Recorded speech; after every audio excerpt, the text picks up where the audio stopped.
Welcome back, everyone. If you've been counting down the days, well, we have finally hit zero. Today is the first day of winter, the winter solstice, officially at 10:27 tonight. It's our shortest day of the year.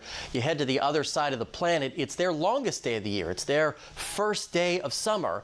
Unfortunately, no summertime temperatures for us anytime soon. Now, here's a look at the drought monitor. This is last week's look, and you can see all those abnormally dry conditions still okay across portions of the tri-state area, but we look at the latest model, and yeah, there's a lot more abnormally dry conditions and some of that severe and moderate drought starting to creep into the area, affecting Bowling Green, Beaver Dam as well. But the good news is this could be short-lived because we are expecting quite a bit of rainfall to fall across the area over the next 5 days. Weather Prediction Center saying at least a ½ inch to maybe as much as 3/4 of an inch is expected to fall. Unfortunately, most of this will fall on Christmas, so you got to kind of take the good news with the bad news, unfortunately. Now, today we should be in the mid-50s.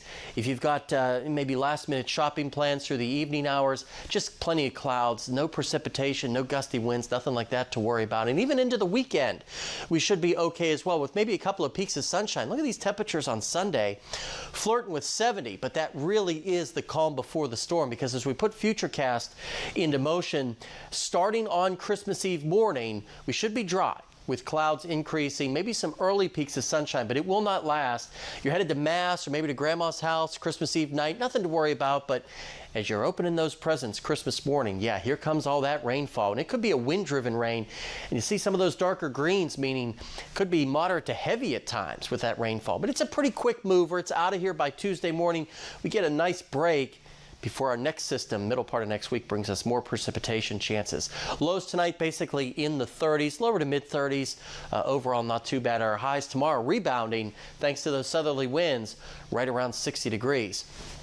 Extended forecast for the holiday weekend, really not looking too bad. But yeah, Christmas Day, that's a washout for the most part. That's a miserable day, unfortunately. So stay in with your family and your friends and enjoy Christmas inside.